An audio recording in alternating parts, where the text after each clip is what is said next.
What is up YouTube, and welcome back to the RiftGuides WildRift video. We are back with a new patch. It recently dropped out of nowhere on the 25th of December in the morning hours. If you had no idea, don't worry, don't color yourself surprised, we are all surprised about this one. And now, let's talk about patch 5.3D. A few balance changes for our last patch of 2024 as we head into the new year, which is, well, to be fair, kind of weird because we have the big durability patch in about 2 weeks. But yeah, let's take a look at champion changes. Champion changes, Katarina. It is difficult for Katarina to join the combat in late phases of the game, so we boosted her damage. If she can spot a good position to dance on the tip of her blade, she will be rewarded. So what are they doing? So what we're seeing here is we see a damage increase of the passive by a scaling amount. Hold up, let me make this a little bit bigger. You see like a scaling change here from times 13 to times 15 of the champion's level, as well as another change here when it comes to the scaling from a 3 times the champion's level to 4 times the champion's level. So this should be a decent damage buff for Katarina when it comes to mid to late game, and if a Katarina is fed, this is going to be really painful. Another thing that's interesting to see is another buff onto her second ability, where you just get flat out 10% movement speed on top, and her ultimate ability is getting a flat 10% increased ratio. So what does it do?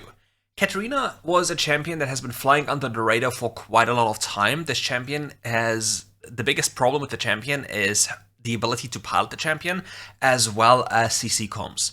So this makes her a lot better. This grants her a lot more damage, which she truly wants to have. But she will only live the dream of this powerful life up until next patch. Because now she still has access to sudden impact, which next patch will not be a thing anymore.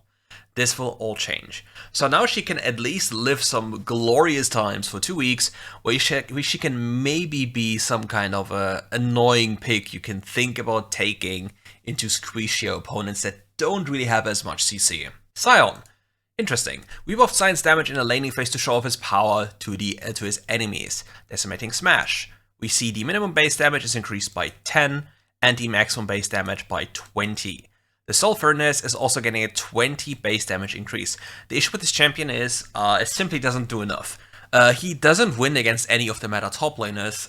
Divine is too powerful, he doesn't do too much. The only way where Sion really is shining is if you're the better macro player and people are really underestimating what your champion can do.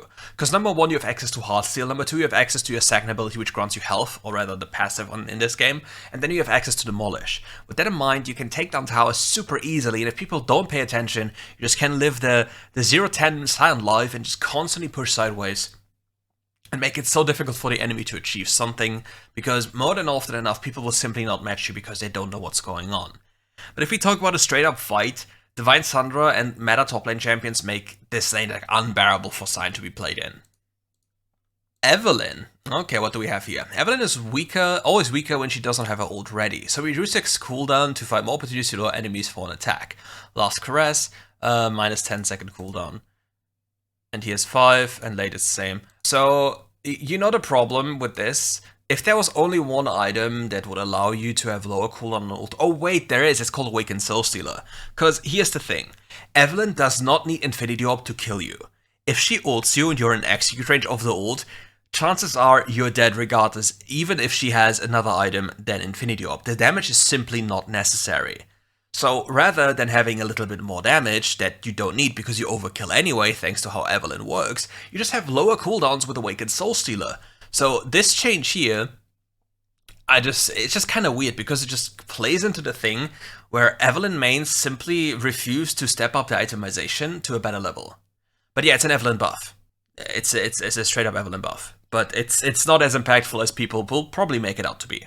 Zed. Restrained by his energy regeneration mechanism, it's challenging for Zed to manage his lane and his enemies. We adjusted his energy consumption to help him farm better in lane. We see a 5 energy reduction across the ranks on his first ability, and the energy consumption on full level to 50 to 40. I don't really think this changes much for Zed in lane, because Zed in lane just simply doesn't function in the way the game is currently played. Maybe in the next patch, if boots lose all their stats, he can just be a big winner for CDR boots, and then this is a lot more impactful. But as things are, I don't really think this is much of a difference maker, and will probably help Zed in the jungle a lot more than it does in lane, I think. Oh, El Ramus. We've adjusted Ramis' cooldowns and damaging ability so he can launch more frequent attacks on his enemies on lanes while he at the same time posing a stronger threat. I can't even speak. Powerball. We see a 3-second cooldown reduction on the first level. It's relatively big because, if I'm not mistaken, you max his ability super late, like I think last. So this is like one of the biggest buffs you can get. What else do we have? We see an increase by 2% of the armor ratio here, which is quite a lot if you think about it, because Ramis builds primarily armor and is picked in heavy physical games, and he has Aftershock. For his third ability, we also see a 1.5 second cooldown change, but the thing is, for the ultimate, we also 15 seconds on rank 1. So the thing is, if you think about this, yeah, if Ramis goes for a gank, the primary target he's going to taunt will die anyway. If we assume this, then this cooldown change doesn't change too much, does it? Because what does the frequency do realistically in a fight scenario when the Ramis comes around the corner? Like this here, you can at least have an argument that Ramis has now more of an ability to look for more frequent ganks, because Ramis isn't the most notorious farm champion, but this will allow him to gank more frequently, which is a nice thing to do. Compared to all the other changes. Like he has the ability to gank more frequently, he has more damage with this, and he has a lower taunt cooldown, which is not as relevant as the parts here, and he has a lower ult cooldown, which can be used again as a tool to gank more frequently. So these three things, apart from the taunt, I think are pretty insane changes, but it will not put Ramis into a spot where he's like super broken, because Ramis still only functions really well into games where there's like heavy physical damage, and then he's like unkillable. If there's like percentage damage in the game, he's not as tanky as you believe he might be. And even the funniest thing, Pantheon, because this champion as the game goes on has like 100% armor penetration, if he builds correctly, will just one-shot Ramis. Funnily enough. Anyway, this makes Ramis better. Especially Ramis mains will be happy, but if you're not playing Ramis anyway, then this doesn't really affect you as a person. Or as a player. Vayne. Some Vayne players found a method of playing her that does not suit her role, and it creates a negative experience for both her enemies and her teammates. We adjusted some of her abilities and attributes so she will perform better in a traditional dual lane role. So she's getting 0.35 attack damage, but loses cooldown on gains cooldown on her Q. So you need to kinda put points into Q now. But the funny thing is, why is Riot nerfing AD carries top lane when there are so many champions that completely decimate AD carries top lane? AD carries top lane are so easily killed in this game and so easily taken out of the game, it's actually comical. But we only see buffs to champions like Ornn and Malphite over and over again, which really makes you think. Negative experience for both her teammates and enemies? What about learning how to play the game and pick your champion? Top lane is the most notorious counterpick role ever. Like, yeah, you might play against the Vayne top lane, but what does change if you play against a melee counterpick anyway? I would be more happy if people were incentivized to actually learn how to deal with top lane range champions through like a systematic thing in the game. Like, for example, pick Malphite top lane, pick Gragas top lane. These champions cannot play. AD carries cannot play top lane. Malphite with Comet going full tank afterwards, AD carries can't exist. They just get killed over time and they can't kill. Tristana. As a marksman that is supposed to take a little bit longer to power up, Tristana was dealing too much damage and pushing very quickly in the early phases of games. We nerfed the attack damage and explosive charge, so she will need more protection from her teammates in the early phase. So this above there was a Vayne top lane nerf. This is a Tristana mid lane nerf. I mean, Tristana can be played top lane, but yeah, so it's a nerf for Tristana top and mid lane. And especially in bot lane, Tristana level 2, level 3, and level 5 was kind of insane damage-wise. Thanks to how her bomb works. But now she loses 4 base AD here, and she loses base damage of the bomb.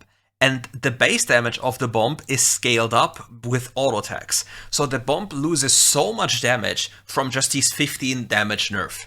So Tristana is definitely taking a big hit in the early game, but it doesn't take away her mid to late game power. She will still be a powerhouse, but it will be way harder to, accumulate these leads that you got easily before.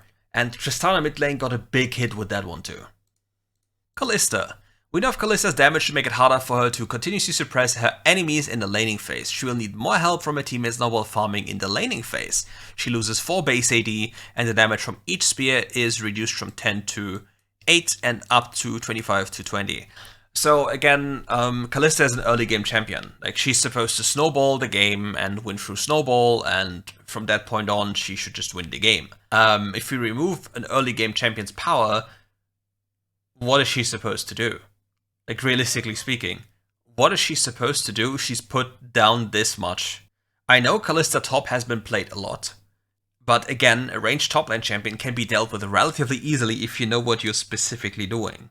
And yeah, I don't really understand why we nerf like a champion like Kalista in the early stages so much, because 4 AD, this is not the first time she got nerfed before. And on top of that, we nerf this, and later on we even nerf lethal tempo. That's crazy. But now we have the Warwick champion. Warwick was dealing too much damage in the early phases of the game, so we nerfed his damage, giving him some room, or giving some room for his enemies to fight back. So what do we have here? Eternal Hunger. They nerf the late game, mid game damage. Like, we have 12 to 61 to 12 to 46, so this is a change to like mid to late game, where this does less damage. Jaws of the Beast, what do we have here as a change? They have lower AP scaling, and the scaling of maximum health was removed was lowered by 1%. Another change we have is an increase of Warwick's ult cooldown, which is very good because the cooldown was way too low, and the duration after you basically ult, because it was simply too insane. You have 5 seconds, or had 5 seconds, where you can still attach. Now it's only 2.5 seconds, and they lowered the damage 175 to 125, which is a big 50 damage nerf. So if you're wondering, wait, this is not even that much. 50 damage nerf on ult doesn't sound too much, but don't forget, if Warwick jumps you, he also auto-attacks you with this ult, which means Eternal Hunger will be applied. So it's a big damage nerf, which the goal of this entire change here is to stop Warwick from one-shotting you simply with ult, and this is a good change. However, one thing that isn't changed at all is the early mid game in top lane. You simply do not win against this champion, because they didn't tackle the mana cost of this champion, they didn't tackle the sustain through minions with these changes, and they didn't tackle the damage in early game by Eternal Hunger. So for top lane, nothing much changes, he will still dominate you. What changes for jungle though is his ganks are less potent, in a sense of you get one-shot by Warwick himself, but if he attaches to you and you get CC'd, you still get killed. So does it make Warwick useless? No. Warwick will still be good in my opinion. Warwick will still be very good. But now this change here is specifically meant to nerf bad Warwick players. Good Warwick players will not suffer from this at all. They'll rather be happy that this champion will not be permabanned anymore, due to the perception of the nerfed label. Rune Changes. We boosted the damage and gold gain from first strike, so it competes better with other keystones. Champions who use it effectively should choose it more often. Bonus damage from 7 to 8%, and the base gold from 5 to 10%. What does this do? A lot of mages can now default to first strike, especially into melee champions. This is a lot more gold. For example, Syndra can just take it anyway. And this way it's also easier to play against champions like Yasuo as a mage. You gain more gold, which is very good for you. This is a nice change for mages. Ziggs feels even better now, because Ziggs really dislike combat, because your combat hit rate is pretty low with Ziggs, so first strike was the better choice anyway. Pretty cool change, I like it.